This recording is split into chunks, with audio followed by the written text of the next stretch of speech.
కృష్ణకుమారి గారు మావోయిస్టు అగ్రనేత హిడ్మా ఇవాళ ఉదయం పోలీసు ఎన్కౌంటర్లో చనిపోయిన పరిస్థితి.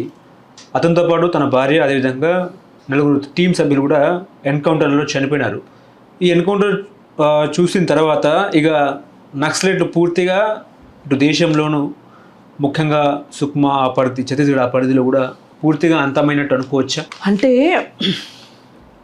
ఇప్పుడు కొన్ని సందర్భాల్లో నక్సలైట్ల పోరాటం గతి శృతి తప్పొచ్చు, కానీ అసలు నక్సలిజం పుట్టిన నేపథ్యం చూసుకుంటే కనుక పెత్తందారుల స్వభావానికి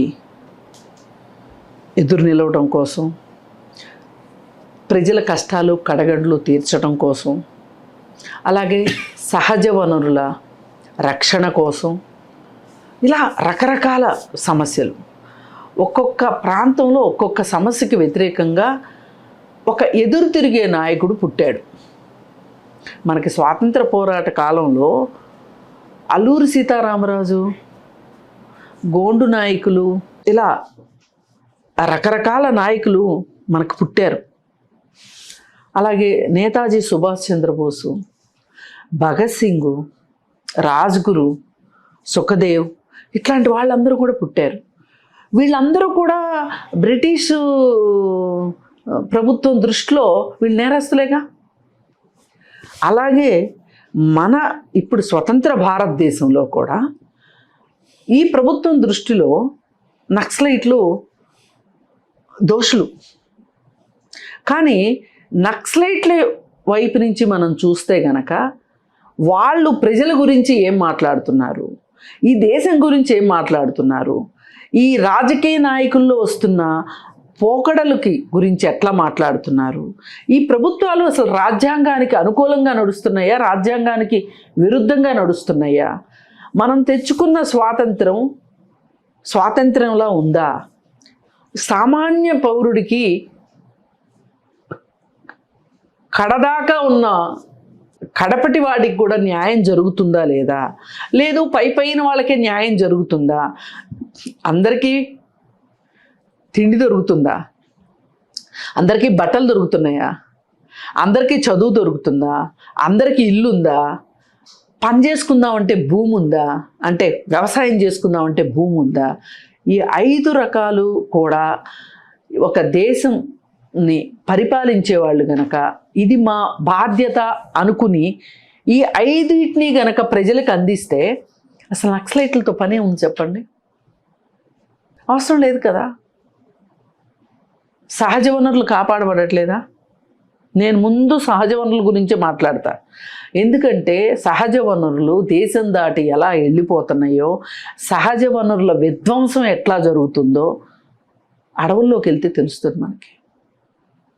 ఒకప్పుడు వీరప్పను ఏనుగు దంతాలు మాత్రమే దొంగతనం చేశాడు. ఆ తరువాత అదే కర్ణాటకలో ఐరన్ ఓర్ దొంగతనం చేసిన గాలి జనార్దన్ రెడ్డి సంగతి ఏంటి చెప్పండి? ఏం చేయగలిగాం మనం గాలి జనార్దన్ రెడ్డికి వ్యతిరేకంగా? ఏమన్నా చేయగలిగామా? ఒక ఎమ్మెల్యే అయి కూర్చున్నాడు, ఒక 18 కోట్లు వజ్ర కిరీటం చేయించి తిరుపతి స్వామికి పెట్టగలిగాడు. అలాగే కరోనా టైంలో కంటే ముందు డిమానిటైజేషన్ టైంలో 500 కోట్లు పెట్టి కూతురు పెళ్లి చేయగలిగాడు, అత్యంత ఖరీదైన పెళ్ళి. ఆ తర్వాతే అంబానీల పెళ్ళి. ఇన్ని చేయగలిగాడు. ఒక గనుల దొంగ, గజ దొంగ. మరి ఏం చేశారు చెప్పండి? మనకి ఇక్కడ పక్కనే ఉంది కాబట్టి కర్ణాటక ఓబులాపురం, మనకి వాళ్ళకి బోర్డర్ ఉంది కాబట్టి మనం ఓబులాపురం గురించి మాట్లాడుకుంటున్నాం. అటు వెళ్తే ఛత్తీస్గఢ్ అడవులు, అక్కడ ప్రకృతి వనరుల విధ్వంసం. ఎక్కడైనా సరే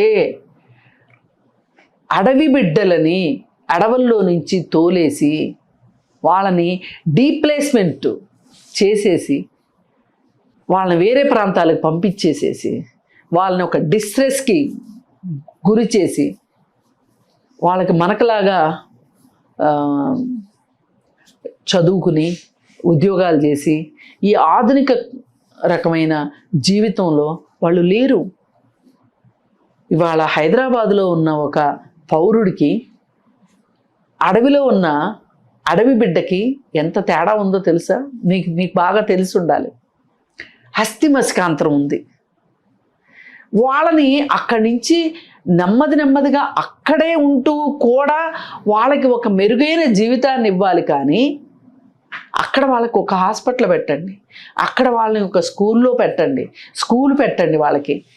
అలాగే వాళ్ళ అటవీ ఉత్పత్తుల మీద వాళ్ళకి హక్కునివ్వండి, అటవీ సంపద మీద వాళ్ళకి హక్కునివ్వండి, వాళ్ళని బతకనివ్వండి. అవన్నీ చేయకుండా వాళ్ళని మీరు సైన్యాన్ని పెట్టి, కమాండోలను పెట్టి, నక్సలైట్లను అణుస్తున్నాము అని సల్వాజుడు ముందు పెట్టి ఇవన్నీ చేసి వాళ్ళందరినీ ఇవాళ ఎంతమంది ఛత్తీస్గఢ్ అడవుల్లో నుంచి నిర్మల్కి వచ్చి ఉన్నారో చాలామందికి తెలుసు. వాళ్ళకి ఇక్కడ ఆధార్ కార్డు లేదు. ఎందుకు వచ్చారయ్యా ఇక్కడికి అంటే అక్కడ ఉండలేని పరిస్థితులు. అక్కడ అటవీ సంపదని కాపాడుతున్నారు వాళ్ళు, సహజ వనరుల్ని సహజంగా కాపాడుతున్న వాళ్ళకి ఎవరు తుపాకీ ఇవ్వలేదు, ఎవరికి ఉద్యోగం ఇవ్వలేదు, ఎవరికి జీతం ఇవ్వట్లేదు, ఎవరికి పెన్షన్లు ఇవ్వట్లేదు. కానీ వాళ్ళు సహజంగానే ఇది మన అడవి తల్లి మనది అని చెప్పి కాపాడుకుంటున్నారు. అలాంటి వాళ్ళని అక్కడి నుంచి పంపించేసేసి అటవీ సంపదని దోచుకుంటానికి, సహజ వనరుల్ని దోచుకోవటానికి మీరు ఈ దేశంలో ఉన్న పారిశ్రామికవేత్తలకి, అలాగే వీళ్ళు వేరే దేశాల్లో ఉన్న పారిశ్రామికవేత్తలతో కోటి మాట్లాడుకుని అటవీ సంపదని తరలించుకోవటానికి మీరు అడవుల్ని కబళిస్తున్నారు. అట్లాంటి సందర్భంలో అడవుల్లో నక్సలైట్లు చేసిన పని ఏంటి అంటే అడవుల్ని కాపాడారు వాళ్ళు. అడవుల్ని రక్షించటానికి ఉన్నారు వాళ్ళు అక్కడ. వాళ్ళని ఏరివేత కార్యక్రమం తీసుకున్నారు. మీరు ఏ రోజైనా సరే నక్సలైట్లది ఈ ఉద్దేశం మీరు అక్కడ కాపాడటానికి మీరు ఉండబడలే, మేము ఉన్నాము, మేము కాపాడతాము అని మీరు ఏ రోజైనా ఒక భరోసా ఇచ్చారా? వాళ్ళు చర్చలకు వస్తామని అడుగుతున్నారు. చర్చలకు ఎందుకు రానివ్వలేదు వాళ్ళని? వాళ్ళు అడుగుతున్నారు కదా చర్చలకి.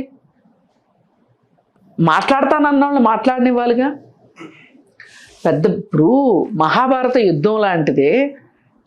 చర్చలు చేసుకుందాము అంటే అవి విఫలమవుతాయో సఫలమవుతాయో తర్వాత విషయం.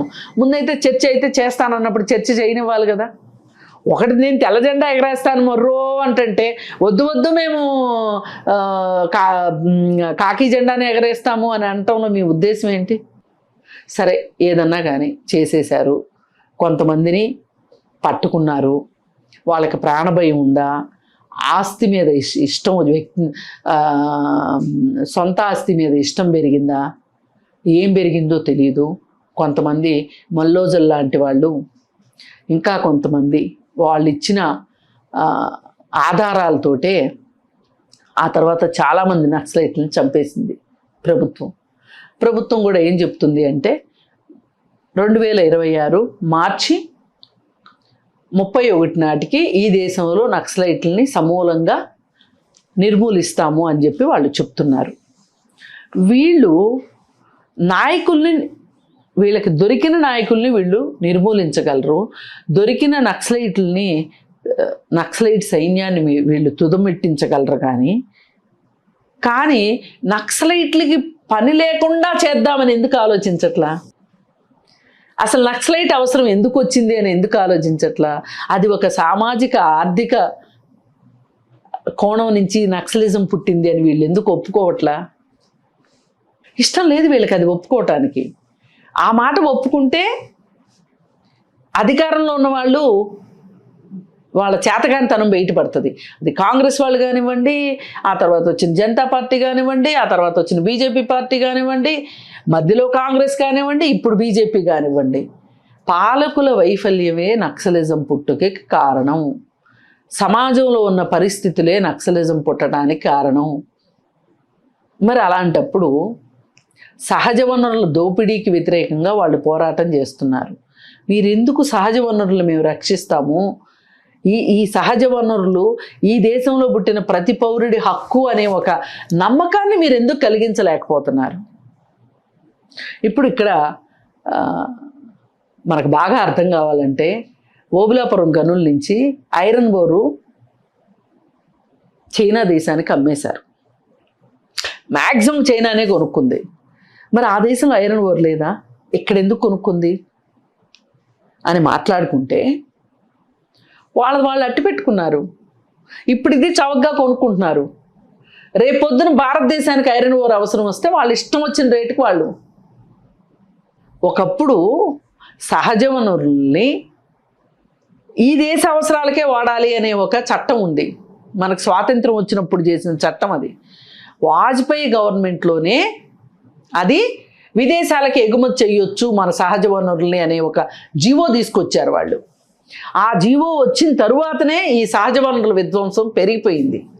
ఇది కావాలంటే రికార్డులు చూసుకోవచ్చు. చట్టం తీసుకొచ్చింది ఆ ప్రభుత్వంలోనే, ఆ హయాంలోనే. ఈ గనుల్ని తవ్వటము అది అప్పటి నుంచి ఉంది. స్వాతంత్రం వచ్చినప్పటి నుంచి ఖనిజ సంపదను వాడుకోవటం ఉంది. ఇప్పుడు ఖనిజ సంపద అంటే ఏంటి? నథింగ్.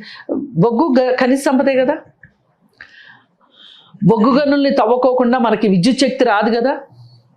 ఏ సహజ సంపద అయినా సరే మన దేశ అవసరాలకే వాడాలి అనేది మన ఉద్దేశం కావాలి. మనం దానికి కట్టుబడి ఉండాలి.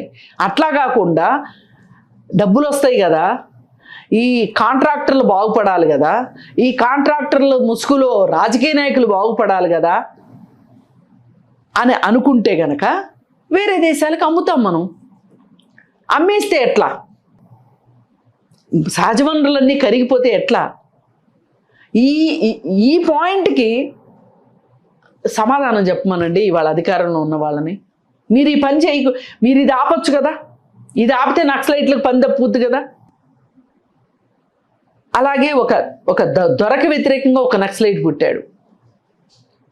ఒక ఎమ్మెల్యే ఆగడాలకు వ్యతిరేకంగా ఒక ఎమ్మెల్యే పుట్టాడు. అంటే ఒక్కొక్క చోట ఒక్కో రకంగా పుట్టారు. కాకపోతే వీళ్ళందరూ ఒక గొడుగు కిందకి చేరొచ్చు, అది వేరే విషయం. కానీ పుట్టింది మట్టుకు ఏ ప్రాంతానికి ఆ ప్రాంతంలో ఉన్న సమస్యల నుంచి నక్సలైట్లు పుట్టారు. మీరు ఆ సమస్యల్ని లేకుండా చేస్తే కానీ మళ్ళీ నక్సలిజం పుట్టకుండా ఉంటుంది.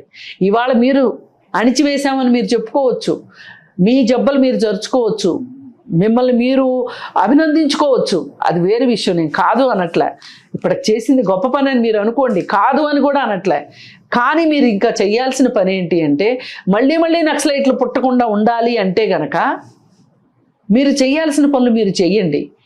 మీరు ఇలాగే కాంట్రాక్టర్లకు తొత్తులుగా ఎమ్మెల్యేలకి ఎంపీలకి డబ్బులు సంపాదించే వాళ్ళలాగా తయారయ్యారనుకోండి, ప్రజలు ఎందుకు చూస్తూ ఊరుకుంటారు? ఇవాళ ప్రజలకి చాలా చాలా అవగాహన పెరిగింది. మంచికో చెడుకో ఈ టెక్నాలజీ ఇవాళ ఒక వార్త మనం ఒక చోట వేస్తే, అప్లోడ్ చేస్తే ప్రపంచం మొత్తం చూడదలుచుకున్న వాళ్ళు వితిన్ సెకండ్స్ చూస్తున్నారు. అవునా కాదు? మరి అలాంటప్పుడు ఒక అన్యాయం జరిగింది అన్నప్పుడు ఆలోచించగలిగే వాళ్ళు శక్తిమంతులు కాలేరా? శక్తిమంతులు అయిన వాళ్ళు ఉద్యమాలు చేయలేరా? చేస్తారు. అంటే మీ ఉద్దేశం ఏంటి? మళ్ళీ నక్సలిజం పుడుతుందనా? మనము అరిచేతిని అడ్డుపెట్టి సూర్యకాంతిని ఆపలేము. ఎట్లాగో సమాజంలో ఇలాంటి పరిస్థితులు ఉంటే దాన్ని ఎదిరించే వాళ్ళు పుట్టకుండా ఉండరు. నేను అందుకే మీకు ఫస్టే ఎగ్జాంపుల్ ఏం చెప్పా, స్వాతంత్ర పోరాట కాలంలో ఒక అల్లూరి సీతారామరాజు ఎందుకు అవసరమయ్యాడు? అది విదేశీ పాలన అనుకున్నాం, స్వదేశీ పాలనలో కూడా అట్లాగే జరుగుతుంది కదా. భూమి కేంద్రీకృతం అవుతుందా? సంపద కేంద్రీకృతం అవుతుందా? ఇవాళ 80%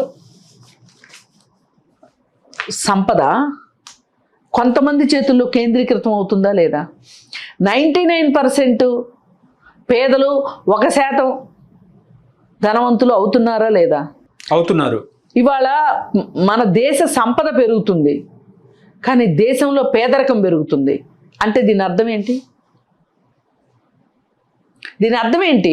కొంతమంది చేతిలో సంపద కేంద్రీకృతం అవుతుంది. పేదవాళ్ళు మరింత పేదలవుతున్నారు, ధనవంతులు మరింత ధనవంతులు అవుతున్నారు. ఈ పరిస్థితులు ఎప్పటికైనా సరే ప్రమాదమే. ఇదేదో నేను జ్యోతిష్యం చెప్పటం కాదు, నేను నా ఆకాంక్ష కూడా అని అనుకోకర్లా, ఏదో నేను కోరుకుంటే అయిపోతుంది అని కాదు. ఇది చరిత్రలో ఎన్నోసార్లు నిరూపితమైన సత్యం. ఇది ఆ సత్యాన్ని ఎవరు కాదనలేరు. ఎందుకు ఇంత సంపద పోగుపడుతుంది? మన దేశంలో ఇంత పేదరికం పెరగడం ఏంటి? మనం ఆహార సూచీలో ఎక్కడున్నాము?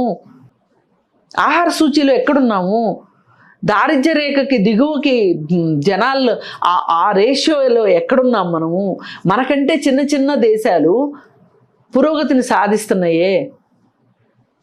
ఇప్పుడు జపాన్ ఉందండి, రెండో ప్రపంచ యుద్ధం తర్వాత దాని పరిస్థితి ఏంటి? ఇవాళ జపాన్ పరిస్థితి ఏంటి చెప్పండి? ఒకప్పుడు చైనా పరిస్థితి ఏంటి? ఈరోజు చైనా పరిస్థితి ఏంటి చెప్పండి?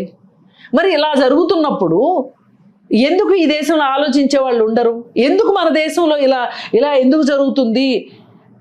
ప్రపంచంలో కుబేరుల లిస్టులోనేమో మన వాళ్ళు ఎక్కువ మంది ఉంటున్నారు, మన దేశంలోనేమో పేదరికం ఉంటుంది. అది ఎలా సాధ్యం? అంటే సంపద పంపిణీ కావట్లేదు. అందరికీ హక్కు అయిన సహజ వనరులు మీద అందరికీ హక్కు లేదు. మన దేశంలో సృష్టించబడుతున్న సంపద ప్రజలకి చేరాల్సిన వాటా చేరట్లేదు. ప్రజలకేమో అప్పులు, ధనవంతులకేమో డబ్బులు. ఈరోజు ఈ దేశం ఎంత అప్పు చేసింది? స్వాతంత్రం వచ్చినప్పటి నుంచి చేసిన అప్పుకిను ఈ 10 సంవత్సరాల్లో చేసిన అప్పుకి హస్తిమసికాంతరం ఉంది. ఎందుకు జరుగుతుంది ఇది? ఈ సంపద అంతా ఏమవుతుంది? ఎవరికి వెళ్తుంది? ఒకప్పుడు అంబానీ ఏంటి? ఒకప్పుడు అదానీ ఎవరు? అసలు అంబానీల కంటే ఒక 2 జనరేషన్స్ చరిత్ర ఉంది. అదానీ ఎవరు? 10-15 సంవత్సరాల క్రితం అదానీ ఎవరో చెప్పండి. అందుకని ఇలాంటి పరిస్థితులు ఉన్నప్పుడు దీన్ని ఎదిరించి పోరాటం చేసే వాళ్ళు వస్తారు. వాళ్ళ పేరు ఒకసారి నక్సలైట్లు అవ్వచ్చు, ఇంకో చోట ఇంకో పేరు అవ్వచ్చు, ఇంకో చోట ఇంకో పేరు అవ్వచ్చు.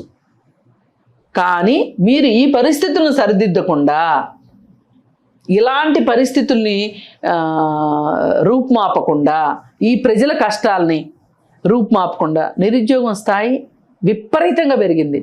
ద్రవ్యోల్బణం పెరిగిపోతుంది. అసలు ఇవాళ పర్ క్యాపిటల్ ఇన్కమ్ తగ్గిపోతుంది. ఈ పరిస్థితుల్లో ప్రజలు ఏదో ఒక రోజు ఎవరో ఒక నాయకుడు వెనకమాల చేరకపోతారా? విప్లవాలు వచ్చేది అట్లాగే, ఉద్యమాలు వచ్చేది అట్లాగే. మరి వస్తాయి. మీరు అందరినీ సమానంగా చూడండి. ఎందుకు మీ మీ మీద ఎందుకు మాట్లాడుకోవాల్సి వస్తుంది? ఇన్ని సంవత్సరాలు లేనిది. పోనీ 10 ఏళ్లలో మీరు చేసిన ప్రగతి ఏంటి చెప్పండి? ఈ దేశంలో కొత్త ఆనకట్టలు ఎన్ని కట్టారు? ఎన్ని యూనివర్సిటీలు పెట్టారు? ఎన్ని పెద్ద పెద్ద హాస్పిటల్స్ కట్టారు? లేదు కదా. ఎవరు మాట్లాడినా సన్నబియ్యం అంటారు, ఎవరు మాట్లాడినా 2 బెడ్రూమ్ హౌస్ అంటారు. ఎంత పొలాన్ని మీరు పంచి ఇచ్చారు పేదలకి? అసలు భూ సంస్కరణలు అమలు అవుతున్నాయా లేదా? ఇలాంటి మౌలికమైన సమస్యలు ఉన్నాయి. ఎందుకు ప్రభుత్వ రంగ సంస్థలన్నీ గొంతు నులుముతున్నారు? మీరు ప్రైవేట్ అని ఎందుకు అంటున్నారు? ఇవన్నీ కూడా కారణాలు అవుతాయండి. అసలు ఎందుకు ప్రైవేట్ని ఇంత ప్రోత్సహిస్తున్నారు? అదేమంటే ఆర్థిక సంస్కరణలు అంటున్నారు.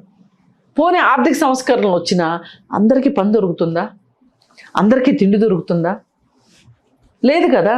ఇలాంటి పరిస్థితులన్నింటినీ మీరు రూపుమాపకుండా నక్సలిజాన్ని రూపుమాపుతాము అని అనటం అత్యాశ అవుతుందని నా ఉద్దేశం. హలో, తెలుగు రాజ్యం ఛానల్ చూస్తున్నారా? సామాజిక, రాజకీయ, జీవన చిత్రణే తెలుగు రాజ్యం. అతిశయోక్తులు, అసత్యాలు ఉండవు. రాజకీయ కోణం కాదు, ప్రజా కోణమే కొలబద్ద. తెలుగు రాజ్యం వీక్షణ మీ ఉత్తమ అభిరుచికి నిదర్శనం.